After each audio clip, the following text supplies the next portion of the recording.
There are two Bloomberg intelligence analysts out there saying that there is a 75% chance that a spot ETF, a Bitcoin spot ETF, will pass this year. Yes, you heard that right. And these same analysts, right, they called for a 66% chance that Grayscale would win the lawsuit. So given it a 75% chance, this is pretty good news, right?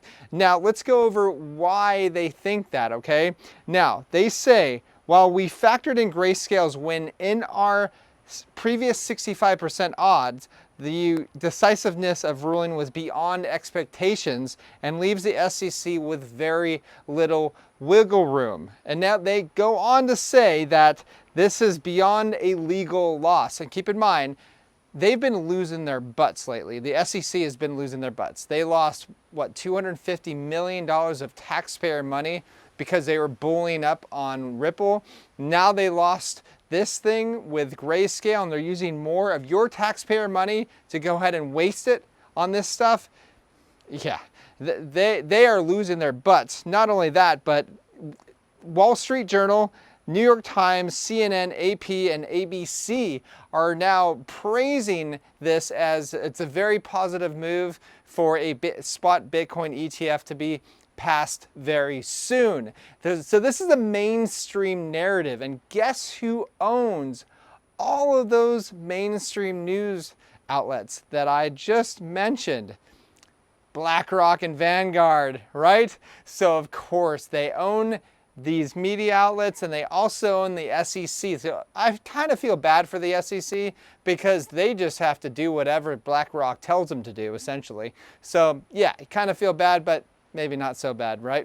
Don't hate me for that. So Eric also goes on, this is one of the analysts, he says that we think the legal and PR loss will combine to make denial politically untenable. So this is very much political, as you know. This has nothing to do with keeping an investor safe.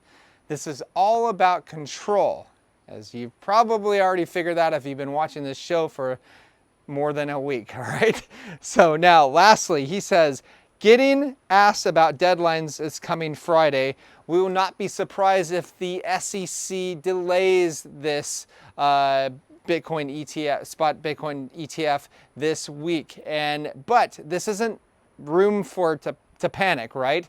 Don't panic at all. So what they're saying is that they're thinking the decision isn't going to come about on a deadline. It's just going to come about, and it's going to catch a lot of people off guard, especially those that have been sidelining since $15,000. And I've been saying this over and over again. If you want to hear me on at Sir Crypto Tips on Twitter, I said this is going to be the most lonely bull market you have ever seen, and it's definitely going to be the most hated as well, because people are not going to be riding the wave up. Anyways, that's all I have. Please like and subscribe, and tomorrow, if you want to look at our microcaps that we've been getting into and other different coins, my suggestion is you sign up tomorrow for the CT Club. The link is down below, so you have the whole month to go ahead and get my trade alerts and market updates and much more. Anyways, that's all I have. See you later.